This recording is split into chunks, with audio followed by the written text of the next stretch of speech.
आज हम लोग सबसे पहले एक काम करेंगे, आइंस्टीन की प्रकाश वैद्युत समीकरण पढ़ेंगे। आइंस्टीन ने प्रकाश वैद्युत प्रभाव, ये जो आप प्रकाश वैद्युत उत्सर्जन देख रहे हैं, मैं आपको याद दिला दूं कि किसी भी धातु के पृष्ठ से इलेक्ट्रॉनों के उत्सर्जन की हमारे पास 3 विधियां हैं।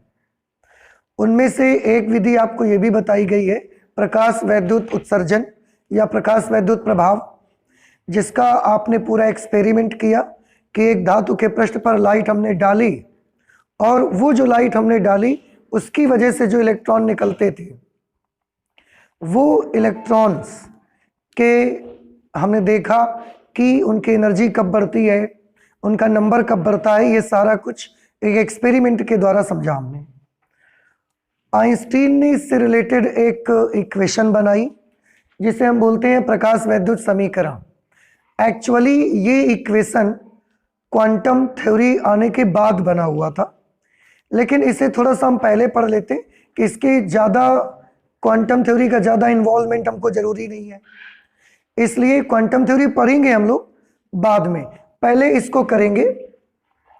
इसमें बस क्वांटम थ्योरी की एक चीज़ आपको याद रखनी है, एक चीज़ आपको समझनी है, और वो ये कि ये कल भी मैंने आपको बताया लास्ट क्लास में कि अगर प्रकाश की आवृत्ति, जो भी लाइट है उसकी फ्रीक्वेंसी अगर न्यू है तो उसके पास एनर्जी कितनी होती है, उसके लिए एक फॉर्मूला बताया गया h इंटू न्यू।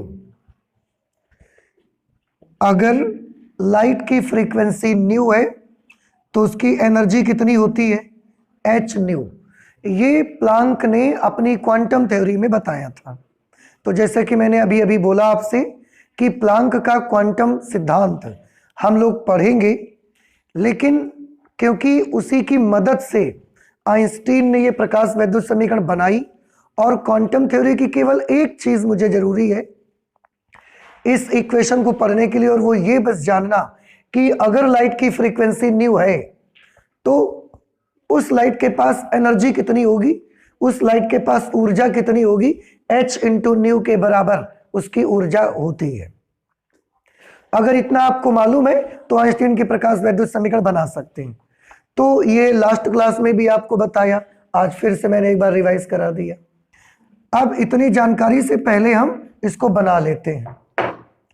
तो मैं एक बार फिर से बताऊं आपको कि लाइट के बारे में जब ये पता चला कि वो वेव थ्योरी के अकॉर्डिंग वर्क नहीं कर रही है, तरंग के रूप में नहीं चलती, तो प्रॉब्लम ये आई कि फिर लाइट कैसे गति करती है, एक स्थान से किस प्रकार वो दूसरे स्थान तक जाएगी। उसके लिए फिर से कुछ ना कुछ सोचा गया। तो प्लांक ने क्वांटम थ्योरी बनाई अपनी, और उन्होंने बताया कि लाइट फोटॉन्स की फॉर्म में चलती है, और अगर लाइट की आवृत्ति न्यू है तो उसकी ऊर्जा h न्यू होगी। और वही मैं आपसे बार बार बोल रहा हूं कि ये थ्योरी हम लोग बाद में करेंगे। अभी फिलहाल एक काम करते हैं, आइंस्टाइन जो वैज्ञानिक थे, इन्होंने ये जो प्रकाश वैद्युत प्रभाव हम पढ़ रहे हैं लास्ट टाइम से, इस प्रकाश वैद्युत प्रभाव के बारे में एक इक्वेशन बनाई थी इन्होंने, इससे रिलेटेड एक समीकरण तैयार करी। वो इक्वेशन हम लोग पढ़ना चाहते हैं, तो आप देखिए हम आपको बताते जाते हैं।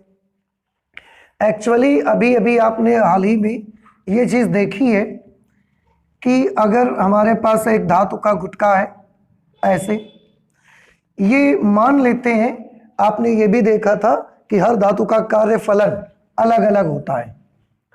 तो ये जो धातु का गुटका है, मान लेते हैं कि इसका जो कार्य फलन है वो फाई है।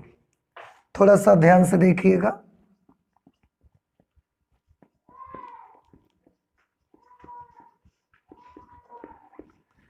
माना धातु का कार्य फलन कितना मान लिया हमने, h, फाई मान लिया कार्य फलन। देहली आवृत्ति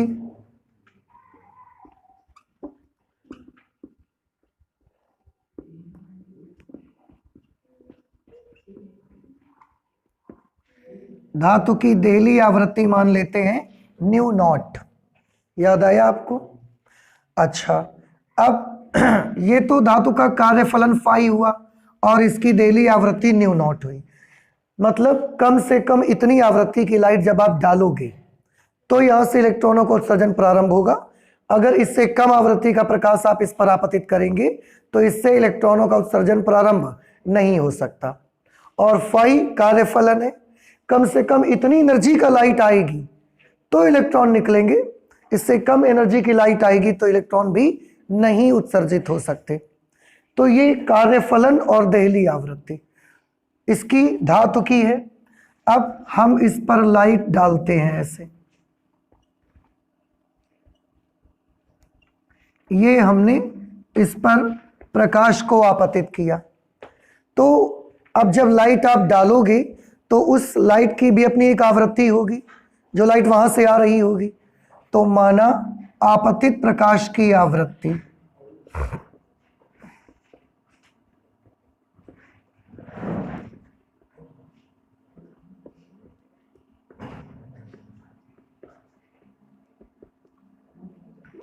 माना आपतित प्रकाश की आवृत्ति न्यू है, जो लाइट यहां से आ रही है उसकी फ्रीक्वेंसी न्यू है। और एक चीज मैं बताऊं, जहां न्यू की वैल्यू न्यू नॉट से भी ज्यादा है, जो न्यू की वैल्यू होगी वो न्यू नॉट से भी ज्यादा होगी, मींस आपतित प्रकाश की आवृत्ति देहली आवृत्ति से ज्यादा होगी। क्यों? अभी मैं उसका रीजन भी बता रहा था कि जो लाइट अगर आप इस पे डालेंगे, अगर इसकी फ्रीक्वेंसी थ्रेशोल्ड फ्रीक्वेंसी से कम होगी तो इलेक्ट्रॉन ही नहीं निकलेगा। तो जो लाइट आप डालेंगे उसकी आवृत्ति देहली आवृत्ति से ज्यादा ही होनी चाहिए। तो आपतित प्रकाश की आवृत्ति हमने कितनी मान ली? न्यू। और वो न्यू की वैल्यू न्यू नॉट से कैसी है? ज्यादा। तभी इलेक्ट्रॉन का एमिशन हो सकता है, इजेक्शन हो सकता है, नहीं तो नहीं हो सकता। अब क्या आप मुझे बता सकते हैं, अगर आपतित प्रकाश की आवृत्ति न्यू है तो आपतित प्रकाश की ऊर्जा कितनी होगी? आपतित प्रकाश की ऊर्जा, आपतित प्रकाश की ऊर्जा होगी h न्यू। ठीक है, अब थोड़ा ध्यान से देखिए, गौर करिए, ये जो लाइट यहां से आई ये कितनी एनर्जी लेकर के आई? ये लाइट जो यहां से आई वो h न्यू एनर्जी लेके आई। ठीक, जब ये लाइट पड़ी तो ये एनर्जी यहां पर बैठे किसी इलेक्ट्रॉन को पूरी की पूरी h न्यू एनर्जी मिल गई। अब h न्यू एनर्जी मिल गई, उसके बाद जैसे एनर्जी मिली ये इलेक्ट्रॉन निकल करके बाहर आएगा। बाहर आते वक्त कितनी ऊर्जा इसकी खर्च हो जाएगी? फाई के बराबर, कार्यफलन के बराबर खर्च हो जाएगी। तो h न्यू मिली, फाई के बराबर एनर्जी खर्च करेगा और यहां बाहर निकल के आ गया। अब उसके पास जो ऊर्जा अगर बचती है तो वो ऊर्जा उसकी कौन से रूप में बचेगी? गतिज ऊर्जा के रूप में, क्योंकि बची हुई एनर्जी से ही तो वो चल के जाता है। तो वो जो एनर्जी उसके पास बचेगी वो किस रूप में होगी? गतिज ऊर्जा के रूप में। अब आप खुद सोचिए थोड़ा सा, धातु की एक ये प्लेट है हमारे पास, इस पर हमने जो लाइट डाली उसकी एनर्जी कितनी आई? h new. ये एनर्जी अंदर बैठे किसी एक इलेक्ट्रॉन को पूरी मिल जाती है। ये आइंस्टाइन का मानना था कि अगर लाइट की आवृत्ति न्यू है तो उसके पास ऊर्जा कितनी होगी? h new. जब ये h न्यू एनर्जी आती है तो अंदर बैठे किसी एक इलेक्ट्रॉन को मिलेगी, वो तुरंत निकल के बाहर आएगा। बाहर आने में वो कितनी खर्च कर देगा? फाई खर्च कर देगा। बाकी बची हुई जो ऊर्जा होगी उसके पास वो इलेक्ट्रॉन की गतिज ऊर्जा के रूप में उसको मिलेगी। कुछ बात समझ में आई? जैसे अगर मैं ये मानूं कि इस धातु का कार्यफलन 2 इलेक्ट्रॉन वोल्ट है, 2 इलेक्ट्रॉन वोल्ट, और जो लाइट आई उसने इलेक्ट्रॉन को दी 10 इलेक्ट्रॉन वोल्ट। तो लाइट आई, उसने एनर्जी कितनी दी? 10 इलेक्ट्रॉन वोल्ट। इसका वर्क फंक्शन कितना है? 2 इलेक्ट्रॉन वोल्ट। तो जब 10 मिली है और ये बाहर निकलेगी तो कितना इसकी खर्च हो जाएगी? 2 तो खर्च हो जाएगी, बाकी बचेगी कितनी? 8। ये 8 का क्या होगा? तो आंसर है उनका ये कहना था कि ये 8 ही उस इलेक्ट्रॉन के पास उसकी गतिज ऊर्जा के रूप में रहेगी। तो ये 8 एनर्जी जो है वो उसकी कौन सी ऊर्जा के रूप में रहेगी? गतिज ऊर्जा। तो अब यही चीज जो मैंने अभी एग्जाम्पल से आपको नंबर में दिया, वही चीज आप इसमें समझने की कोशिश करें। जब लाइट आई तो इलेक्ट्रॉन को कितनी ऊर्जा मिली? H new. बाहर निकलने में कितनी एनर्जी उसकी खर्च हो गई? फाई। उसके पास कितनी ऊर्जा बची? एच न्यू मिली, फाई खर्च हो गई। एच न्यू माइनस फाई, इतनी बची उसके पास। और ये ऊर्जा जो उसके पास बची, ये किस रूप में रहेगी उसके पास? गतिज ऊर्जा के रूप में रहेगी। इसलिए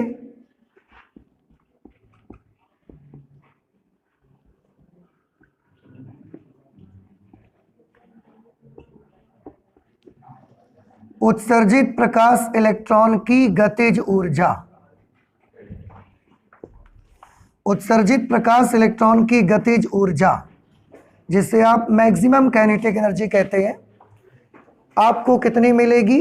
ये मिलेगी एच न्यू माइनस फाई। ये आइंस्टाइन ने इक्वेशन बनाई हुई थी। उत्सर्जित प्रकाश इलेक्ट्रॉन की जो गतिज ऊर्जा होगी, जितनी एनर्जी उसको टोटल मिली वो माइनस कार्यफलन के बराबर। तो एच न्यू माइनस फाई, अब उसके पास गतिज ऊर्जा बचेगी। अगर इतनी ऊर्जा उसके पास बची, इसके हम और भी वेरिएंट देख सकते हैं। कैसे और भी वेरिएंट देख सकते हैं? जैसे आप देखें कि मैक्सिमम इज इक्वल टू, ये हमने एच न्यू लिखा। क्या आपको याद है फाई का फॉर्मूला लास्ट क्लास में बनाया गया था? H new not. तो ये भी हम बना सकते हैं, एक ये वाला फॉर्मूला भी बन जाएगा, ठीक है। और इसको हम आगे बढ़ा सकते हैं। Maximum kinetic energy will be equal to, अगर हम H कॉमन ले लेंगे तो न्यू माइनस न्यू नॉट। अब न्यू क्या चीज है? आवृत्ति। आपको याद होगा बेटा, एक फॉर्मूला आप पढ़ते थे, C is equal to nu lambda. प्रकाश की चाल, उसकी आवृत्ति और उसकी तरंग दैर्ध्य में ये फॉर्मूला होता है, C is equal to nu into lambda. अगर C is equal to nu into lambda formula होता है, तो यहां से न्यू की वैल्यू कितनी आएगी? C upon lambda. जो न्यू की वैल्यू निकलेगी वो C अपॉन लैम्डा आएगी। तो अगर मैं इसको यहां लिखूंगा, kinetic energy maximum is equal to H, nu की जगह पर लिखेंगे C upon lambda minus C upon lambda naught, ठीक है। C तो यहां पर क्या हो गई? प्रकाश की चाल। लैम्डा क्या चीज है? आपतित प्रकाश की तरंग दैर्ध्य। जैसे न्यू आपतित प्रकाश की आवृत्ति है, वैसे ही लैम्डा आपतित प्रकाश की तरंग दैर्ध्य है। और लैम्डा नॉट क्या चीज है? जैसे न्यू नॉट है देहली आवृत्ति, तो लैम्डा नॉट को बोलेंगे देहली तरंग दैर्ध्य, ठीक है। तो इनके बारे में मैं थोड़ा सा लिख देता हूं। यहां C को तो आप जानते ही हैं क्या है? प्रकाश की चाल। लैम्डा क्या चीज है? आपतित प्रकाश की तरंग दैर्ध्य।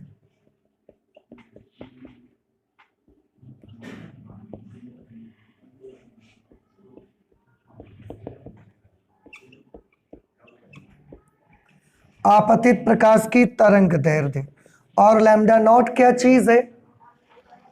जैसे देहली आवृत्ति थी धातु की, तो ये धातु की देहली तरंग दैर्ध्य है।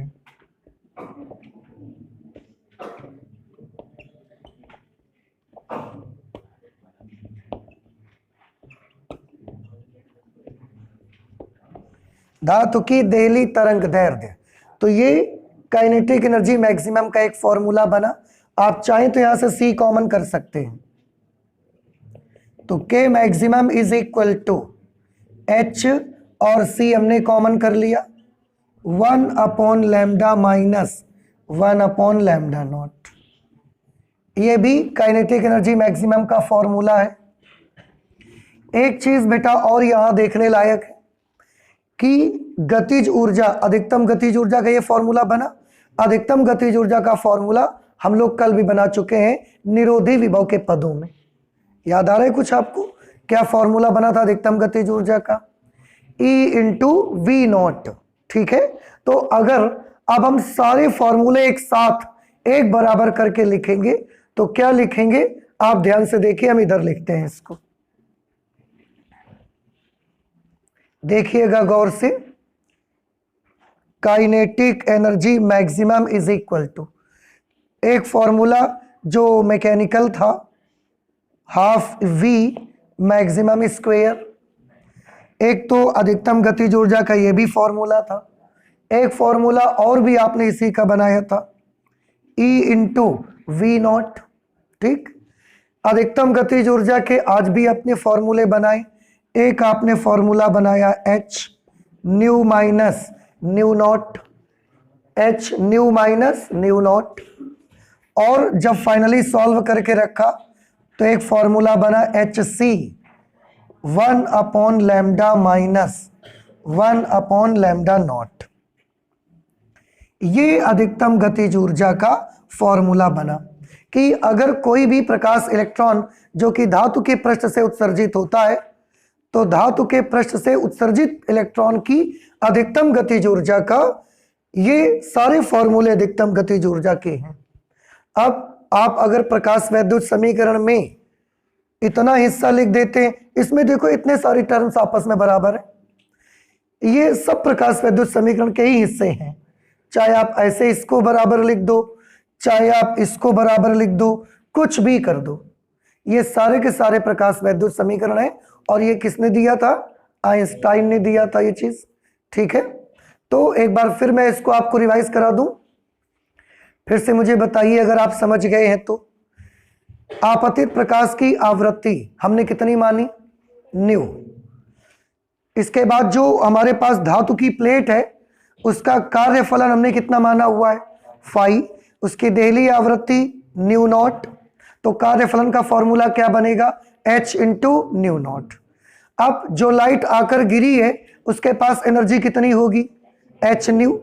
H न्यू एनर्जी जब आई और वो धातु के पृष्ठ पर पड़ी तो वो पूरी की पूरी ऊर्जा किसी एक इलेक्ट्रॉन को मिल गई। अगर उस इलेक्ट्रॉन को मिल गई तो वो इलेक्ट्रॉन बाहर आता है, बाहर आने में उसको कितनी ऊर्जा खर्च हो जाएगी? फाई के बराबर, वर्क फंक्शन के बराबर उसकी ऊर्जा खर्च हो जाएगी। अब अगर वर्क फंक्शन के बराबर उसकी ऊर्जा खर्च हो गई तो H न्यू उसको मिली, फाई उसकी एनर्जी खर्च हो गई, तो उसके पास बची कितनी? H nu minus phi. ये जो बची ये किस रूप में मिलेगी उसको? आंसर है ये उसको गतिज ऊर्जा के रूप में एनर्जी मिल जाएगी। तो वही हमने लिखा, उत्सर्जित प्रकाश इलेक्ट्रॉन की गतिज ऊर्जा maximum kinetic energy is equal to H nu minus phi. Phi की value H nu naught, H common कर लिया, nu minus nu naught. Light की स्पीड, उसकी फ्रीक्वेंसी और उसकी वेवलेंथ के बीच एक फॉर्मूला होता है, C is equal to nu into lambda. तो अगर वहां से हम न्यू की वैल्यू निकालेंगे तो C अपॉन लैम्डा आएगी। न्यू की जगह C upon lambda minus nu not की जगह C upon lambda not. C क्या है? प्रकाश की चाल। लैम्डा आपतित प्रकाश की तरंग दैर्ध्य। लैम्डा नॉट है धातु की देहली तरंग दैर्ध्य। इसलिए के मैक्सिमम का फॉर्मूला बना, अगर यहां से C कॉमन कर लेंगे तो HC 1 upon lambda minus 1 upon lambda not. अब क्योंकि अभी तक गतिज ऊर्जा, अधिकतम गतिज ऊर्जा के हमारे पास बहुत सारे फॉर्मूले हैं, हमने सबको एक लाइन में लिखने का प्रयास किया। अधिकतम गतिज ऊर्जा बराबर half M V maximum square, E into V naught भी अधिकतम गतिज ऊर्जा का फॉर्मूला है, जहां E क्या चीज है? इलेक्ट्रॉन का आवेश, और वी नॉट क्या है? निरोधी विभव, संस्तब्ध विभव। और अधिकतम गतिज ऊर्जा के ये फॉर्मूले भी तो बने हुए हैं, H nu minus nu not, HC 1 upon lambda minus 1 upon lambda naught. ये इसको बोलते हैं आइंस्टीन की प्रकाश वैद्युत समीकरण। काफी फेमस है, एग्जामिनेशन में बहुत इसको पूछा जाता है, तो आप इसे अच्छे से प्रिपेयर करें। हाँ, इसमें जो क्वांटम थ्योरी लगी हुई है वो क्वांटम थ्योरी को हम स्टडी करेंगे, थोड़ा बाद में करेंगे स्टडी। इक्वेशन पहले हमने बना ली है कि इसमें क्वांटम थ्योरी की बहुत ज़्यादा ज़रूरत हमको नहीं थी, और अभी अभी हमने प्रकाश विद्युत प्रभाव पढ़ा भी था, तो ये प्रकाश विद्युत समीकरण हमने आइंस्टीन की बना ली है, इसीलिए आप प्लीज इसे नोट कर ले। इसके बाद हम लोग एक और आर्टिकल देखना चाहते हैं। जो लास्ट क्लास तक आपने देखा एक एक्सपेरिमेंट हॉलवैक्स और लेनार्ड का, उसमें हमने देखा कि जो वेव थ्योरी थी वो किस तरीके से असफल हो गई, तो उसकी वो फेल क्यों हो गई उसके हम थोड़े से रीजन बनाना चाहते हैं, तो आप इसे नोट करें, इसके बाद बनाते हैं रीजन हम। तरंग सिद्धांत की असफलता के कारण, ठीक है। देखिए इसमें जो हमने सबसे पहला पॉइंट नोट किया है यहां पर, आप भी देखें, लिखा है तरंग सिद्धांत के अनुसार। पूरा एक्सपेरिमेंट आपने पढ़ा है हॉलवैक्स और लेनार्ड का, इसलिए सारा कुछ आपको पता है, पर देखते हैं फिर भी क्या लिखा और उसके बारे में क्या बातें हैं। तरंग सिद्धांत के अनुसार अधिक तीव्रता वाले प्रकाश में अधिक ऊर्जा होनी चाहिए। वेव थ्योरी हमको क्या बताती है? वेव थ्योरी बेटा हमको ये बताती है कि अगर हमारे पास दो तरंगे हैं, इस तरीके की हमारे पास दो वेव्स अगर हैं,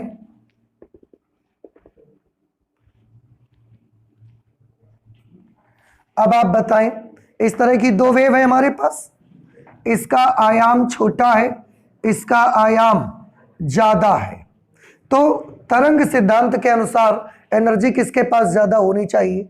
तीव्रता किसकी ज्यादा होनी चाहिए? तरंग सिद्धांत के अनुसार इसकी तीव्रता अधिक होनी चाहिए और इसकी तीव्रता कम होनी चाहिए, क्योंकि इसका आयाम कम है और इसका आयाम ज्यादा है।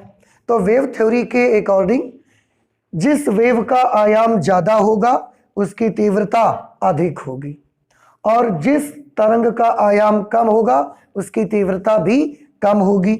जिसकी तीव्रता ज्यादा होगी तरंग सिद्धांत के अनुसार उसकी ऊर्जा भी अधिक होगी, और जिसकी तीव्रता कम होगी उसकी ऊर्जा भी कम होगी, क्योंकि यह पहले भी बताया जा चुका है कि इंटेंसिटी इज बेसिकली एनर्जी। तीव्रता मुख्य रूप से ऊर्जा को ही बोलते हैं। अब ये तरंग सिद्धांत के अकॉर्डिंग है, पर हमने ये जो एक एक्सपेरिमेंट हमने किया उसमें देखा तरंग सिद्धांत के अनुसार अधिक तीव्रता वाले प्रकाश में अधिक ऊर्जा होनी चाहिए। देखो यही लिखा हमने, अधिक तीव्रता वाले प्रकाश में अधिक ऊर्जा होनी चाहिए, परंतु इस प्रयोग में ऐसा नहीं होता। आपने देखा कि जब अधिक तीव्रता का प्रकाश डालते थे तो इलेक्ट्रॉनों की ऊर्जा नहीं बढ़ती थी, तो इस एक्सपेरिमेंट में हमको ऐसा नहीं दिखा। तो फिर से एक बार, वेव थ्योरी के मुताबिक क्या होना चाहिए? जिस तरंग की तीव्रता ज्यादा उसकी एनर्जी भी ज्यादा, और जिस तरंग की तीव्रता कम उसकी एनर्जी भी कम। लेकिन ये जो एक्सपेरिमेंट हमने किया था हॉलवैक्स और लेनार्ड का, उसमें हमको ऐसा नहीं मिला। उसमें हमको क्या मिला था कि जिसकी आवृत्ति ज्यादा उसकी एनर्जी ज्यादा, उसमें हमको ये मिला हुआ था, ये नहीं मिला। पहला तो फेलियर का रीजन ये है कि तरंग सिद्धांत को इस वजह से भी हमने फेल करार दिया। दूसरा रीजन देखिए, यदि प्रकाश की ऊर्जा तरंगाग्र में होती है, क्योंकि तरंग सिद्धांत का कहना क्या है कि जो प्रकाश चलती है, जो लाइट चलती है, वो ऐसा वेव फ्रंट के रूप में चलती है, तरंगाग्र के रूप में। ऐसा प्लेन वेव फ्रंट्स ऐसे जाते हैं प्लेट जैसे। आपने वेव फ्रंट्स बनाए हुए हैं, बहुत सारी चीजें वेव फ्रंट्स बनाकर एक्सप्लेन किए थे आपने, याद आया? तो एक प्लेट जैसे वेव फ्रंट जाते हैं। तो यही उनका बोलना है कि यदि प्रकाश की ऊर्जा तरंगाग्र में होती है तो एक साथ बहुत सारे इलेक्ट्रॉनों को धातु के पृष्ठ से उत्सर्जित होना चाहिए, परंतु प्रयोग में हमने देखा कि ऐसा नहीं होता। अब इसका मीनिंग समझिए। वेव थ्योरी क्या बताती है कि जो लाइट है वो ऐसे चलती है। ये क्या चीज है? Wave front. तो वेव थ्योरी के अकॉर्डिंग जो प्रकाश एक जगह से दूसरी जगह तक जाता है वो ऐसा तरंगाग्र के रूप में जाता है, ऐसा प्लेट जैसे जाता है। अब आप खुद सोचिए, ये मेटल है, मेटल का ये सरफेस है, इस पर लाइट अगर तरंग रूप में काम कर रही होती तो लाइट कैसे जाती? प्लेट जैसे। अगर प्लेट जैसे लाइट इसमें जाती तो ऐसे जब पड़ता जाके लाइट इसमें, तो एक साथ सभी इलेक्ट्रॉनों को ऊर्जा मिलती, यहाँ के हर इलेक्ट्रॉन को ऊर्जा एक साथ मिलती। और अगर एक साथ सभी इलेक्ट्रॉन को ऊर्जा मिलती तो सभी इलेक्ट्रॉन एक साथ बाहर आने चाहिए कि नहीं आने चाहिए। लेकिन एक्सपेरिमेंट में हम देखते हैं ऐसा नहीं होता। तो कैसा होता है? ऐसा एक एक इलेक्ट्रॉन ऐसा बाहर आता है छिटक के। तो वेव थ्योरी, अगर लाइट वेव के रूप में चलती तो क्या होना चाहिए था? तरंगाग्र आती, तरंगाग्र ऐसे प्लेट जैसे आती, और वो जब इस पर पड़ते तो हर इलेक्ट्रॉन को एक बराबर ऊर्जा मिलती और एक साथ इलेक्ट्रॉन बाहर निकलते। तो एक साथ बहुत सारे इलेक्ट्रॉनों को बाहर निकलना चाहिए था, लेकिन एक्सपेरिमेंट में हमने देखा कि ऐसा नहीं होता। एक एक दो दो इलेक्ट्रॉन ऐसा छिटक के बाहर आते हैं, एक साथ पूरी प्लेट से इलेक्ट्रॉन धड़धड़ा के बाहर आ जाए, ऐसा नहीं होता। तो एक ये भी रीजन रहा जिसकी वजह से वेव थ्योरी फेल हो गई। समझ आ रहे हैं ना आपको? अच्छा, थर्ड रीजन क्या है? थर्ड रीजन है, यदि आपतित प्रकाश की आवृत्ति देहली आवृत्ति से कम है, जो हमने लाइट डाली है, अगर उसकी फ्रीक्वेंसी थ्रेशोल्ड फ्रीक्वेंसी से कम है, देहली आवृत्ति से कम है, जो लाइट आपने इस पर गिराई उसकी आवृत्ति देहली आवृत्ति से कम है, तो हमने देखा क्या होता है, तो वह धातु के पृष्ठ से इलेक्ट्रॉनों को उत्सर्जित नहीं कर सकता। हम उसकी तीव्रता चाहे जितनी ज्यादा कर दें। जैसे हमने आपको लास्ट क्लास में भी बताया कि अगर हम उस पर रेड लाइट डाल रहे हैं तो उसकी आवृत्ति कैसी है? बहुत कम।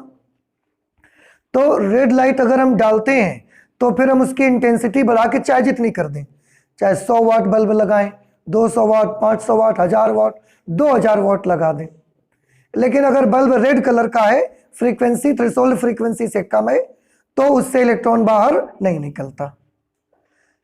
कहने का मतलब यूं, कहने का मतलब ये है बेटा कि थोड़ा ध्यान से देखिएगा, या इसको बना रहने देते हैं, यहां पे हम यहां बनाते हैं। ये क्या चीज थी? ये वेव फ्रंट है जो कि आगे की ओर ऐसा चलेगा, तरंगाग्र। इससे आपने कौन सा पॉइंट क्लियर किया था? दूसरा वाला। अब अगले पॉइंट को क्लियर करने के लिए मैं एक वेव और बनाता हूं, देखिए।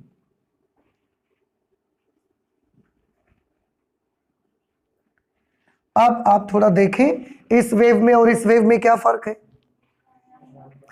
हाँ देखो, इसकी तीव्रता अधिक है, इसमें ऊर्जा ज्यादा है, लेकिन ये केवल 2 ही चक्कर लगा पाती है इतनी दूर में। तो आवृत्ति इसकी कैसी है?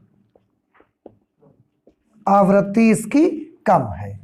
अब इसमें आयाम बहुत छोटा है, आयाम बहुत छोटा है, तो हम ऐसे कर लेते हैं, आयाम इसका कम है। आयाम इसका अगर कम है तो वेव थ्योरी के मुताबिक तीव्रता भी कम होगी, तीव्रता भी कम होगी तो ऊर्जा भी कैसी होगी? कम होगी। लेकिन इसकी आवृत्ति कैसी है? ज्यादा है। तो हमने क्या देखा कि हम धातु की प्लेट पर ये वाली लाइट डालते हैं अगर, तो इलेक्ट्रॉन नहीं निकलता, लेकिन अगर ये वाली लाइट डाल देते हैं तो इलेक्ट्रॉन निकल आता है। ये लाइट है ब्लू कलर और ये लाइट है रेड, क्योंकि इसकी फ्रीक्वेंसी बहुत कम है और फ्रीक्वेंसी कम रेड की होती है और ब्लू की फ्रीक्वेंसी बहुत ज़्यादा होती है। तो देखिए क्या बताने की कोशिश की गई, आपतित प्रकाश की आवृत्ति देहली आवृत्ति से अगर कम है तो वो धातु के पृष्ठ से इलेक्ट्रॉनों को उत्सर्जित नहीं कर सकता, उसकी तीव्रता चाहे जितनी ज़्यादा हो। तीव्रता ज़्यादा है, ऊर्जा भी ज़्यादा है, तो अगर एनर्जी ज़्यादा है तो लाइट पड़े और इलेक्ट्रॉन निकालना चाहिए। लेकिन ये वाली लाइट इलेक्ट्रॉन का इजेक्शन नहीं कर पाती है और ये लाइट इलेक्ट्रॉन का इजेक्शन करती है। इस लाइट को डालने से इलेक्ट्रॉन बाहर निकलता है, धातु के पृष्ठ से इलेक्ट्रॉन बाहर निकलता है, और ये वाली लाइट डालने से इलेक्ट्रॉन बाहर नहीं निकलता है। इससे हमको पता लगा, क्या पता लगा? कि आवृत्ति के पास एनर्जी होती है, आयाम के पास एनर्जी नहीं होती। आप देखो ना, इसकी क्या चीज ज्यादा है? आवृत्ति। इसकी क्या चीज ज्यादा है? आयाम। इससे हमको क्या पता चला? अब ये इलेक्ट्रॉन निकाल देती है और ये इलेक्ट्रॉन नहीं निकाल पाती, तो हमको क्या पता चला कि तरंग में किसके पास ज्यादा एनर्जी है? आयाम के पास ज्यादा एनर्जी है कि आवृत्ति के पास ज्यादा एनर्जी है? आवृत्ति के पास ज्यादा एनर्जी है, क्योंकि ये इलेक्ट्रॉन निकाल देती है, लेकिन ये इलेक्ट्रॉन बाहर नहीं निकाल पाती। और ये बात हमने प्रयोग करके देखा, एक्सपेरिमेंट में देखा। ये जो बातें हमने लिखी, ये तरंग सिद्धांत बोलता है। तरंग सिद्धांत बोलता है कि इसके पास ऊर्जा कम होनी चाहिए, और तरंग सिद्धांत कहता है कि इसके पास ऊर्जा ज्यादा होनी चाहिए। उसके बावजूद इसके पास ऊर्जा कम है, फिर भी इलेक्ट्रॉन निकालती है, और इसके पास ऊर्जा बहुत है, फिर भी इलेक्ट्रॉन नहीं निकालती। उल्टा हो रहा है कि नहीं हो रहा है?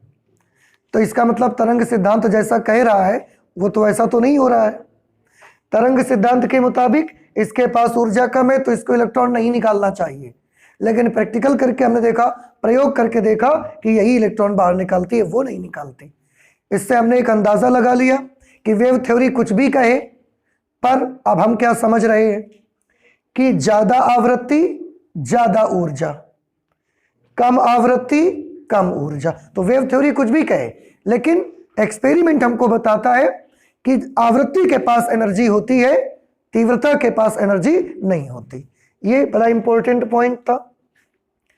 तो वेव थ्योरी के मुताबिक हमको हमारा एक्सपेरिमेंट नहीं मिला, उसके जस्ट उल्टा मिला। 4 नंबर पॉइंट हमने लिखा, धातु के पृष्ठ पर प्रकाश आपतित होने तथा इलेक्ट्रॉनों के उत्सर्जित होने में समय पश्चता बिल्कुल भी नहीं होता, या समय पश्चता बिल्कुल भी नहीं होती, जबकि तरंगाग्र के कारण कुछ न कुछ समय पश्चता होनी ही चाहिए। अब इस पॉइंट को समझने की कोशिश करिए। आप ध्यान से देखिएगा बेटा, मैं क्या आपको समझाना चाहता हूं।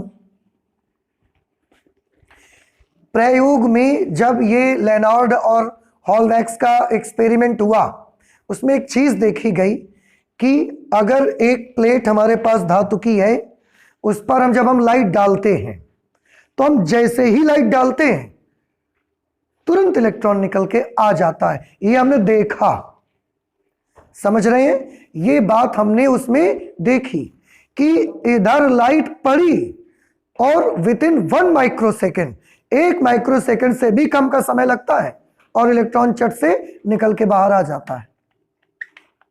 समझ आ रही? ये चीज हमको देखने का मौका मिला। अब अगर ये प्रकाश तरंग के रूप में चलता होता तो क्या होता? थोड़ा ध्यान से देखिए। अगर तरंग के रूप में चलता होता तो इस तरीके से तरंगाग्र जैसे जाता। अब आप मुझे बताएं, अगर ये तरंगाग्र जैसे जाता, ऐसे प्लेट जैसे ये जाता, तो ये जब पहुंचेगा तो ये इलेक्ट्रॉन बड़ी जल्दी निकाल सकता है कि एक गोली पहुंचेगी वो इलेक्ट्रॉन जल्दी निकाल सकती है। थोड़ा आप इसको ऐसे सोचने की कोशिश करें कि अगर मैं इस सरफेस पर ऐसे एक प्लेट जैसी चीज लाएंगे हम, और उस प्लेट जैसी चीज से ऐसा मारेंगे, तो इसका एक टुकड़ा टूट के जल्दी बाहर आएगा, या एक गोली जैसी चीज आएगी, वो जब मारेंगे तो टुकड़ा टूट के जल्दी बाहर आएगा। किस तरह से इस सरफेस का एक छोटा सा टुकड़ा टूट के बाहर आ सकता है? गोली जैसी चीज मारने से या ऐसी प्लेट जैसी चीज मारने से? अब सबको ये चीज अंदाजा है कि अगर आप किसी भी सरफेस पर एक गोली जैसी चीज मारोगे, एक गोली मारोगे, तो ये यहां का एक टुकड़ा छिटक के ऐसा बाहर आ जाएगा। लेकिन अगर आप प्लेट जैसी चीज मारोगे तो आपको बहुत बार मारना पड़ेगा, तब हो सकता है इसका टुकड़ा आप तोड़ पाए। नहीं समझ में बात आ रही है आपको? आ रही है? और गोली जैसी चीज मार दोगे तो एक ही मारोगे, एक बार में यहाँ का टुकड़ा छिटक के बाहर आ जाएगा। समझ आया?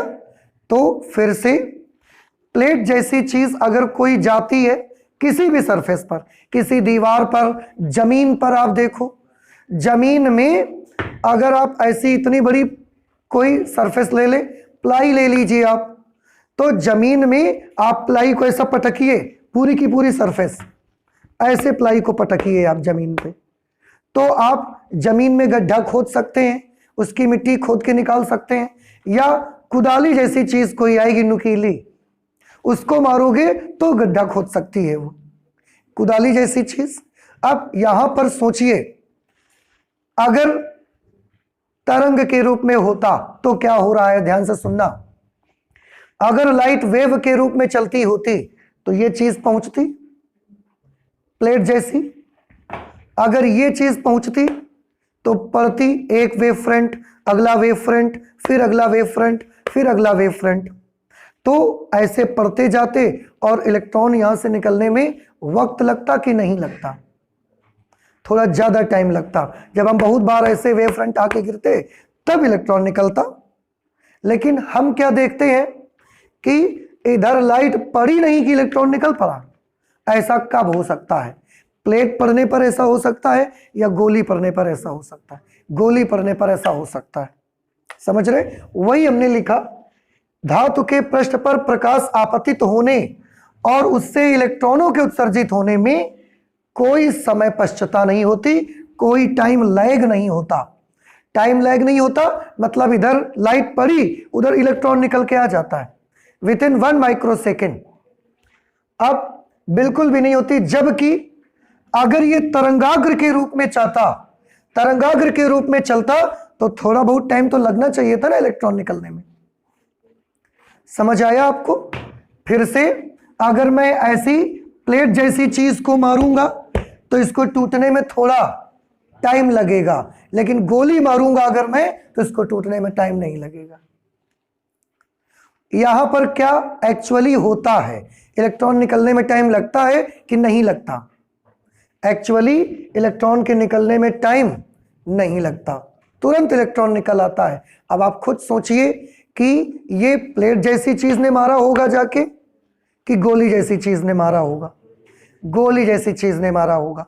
इस पॉइंट ने भी हमको बहुत हेल्प किया ये सोचने पर कि लाइट वाकई में वेव की तरह नहीं जाती है।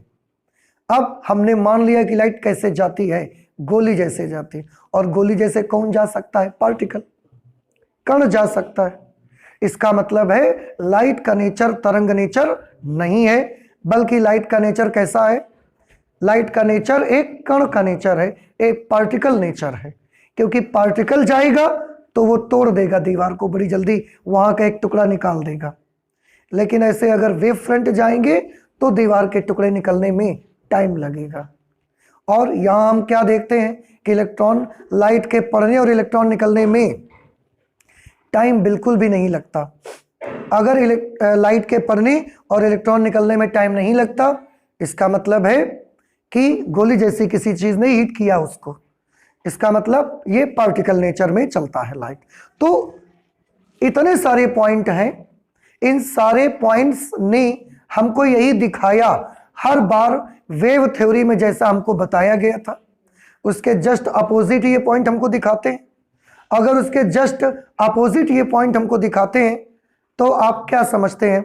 आपको क्या लगता है कि लाइट को अभी भी मानना चाहिए तरंग रूप में चलती है, या अब ये बोल देना चाहिए कि लाइट तरंग रूप में नहीं चलती? क्या मानेंगे आप कि प्रकाश तरंग रूप में चलता है या प्रकाश तरंग रूप में नहीं चलता? तरंग रूप में नहीं चलता। और तरंग रूप में नहीं चलता, इसके लिए अपनी सफाई में हमने इतने पॉइंट्स आपके सामने पेश किए। इन सारे पॉइंट्स को देखते हुए ही हमने बोला कि प्रकाश के लिए जो तरंग सिद्धांत बना था वो तरंग सिद्धांत क्या हो गया? असफल रहा। ठीक है, अब देखिए इसमें हम बेटा ये नहीं कह सकते कि तरंग सिद्धांत ही गलत है, ये नहीं कहेंगे। हम क्या कह सकते हैं?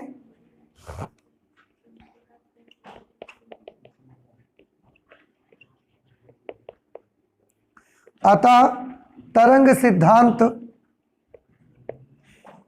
क्या नहीं कर पाया? आंसर है प्रकाश वैद्युत प्रभाव। प्रकाश वैद्युत प्रभाव की जो ये घटना है इसकी व्याख्या नहीं कर पाया, ये इसकी व्याख्या नहीं कर सका। समझ रहे हैं?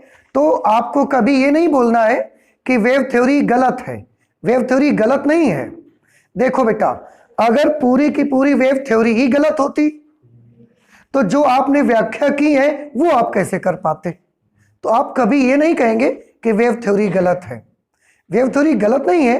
अगर वेव थ्योरी गलत होती तो हम परावर्तन, अपवर्तन, व्यतिकरण, विवर्तन, इन सब की व्याख्या हमने वेव थ्योरी के आधार पर की है। तो अगर वेव थ्योरी गलत ही होती तो उन घटनाओं की व्याख्या भी तो ना कर पाते आप।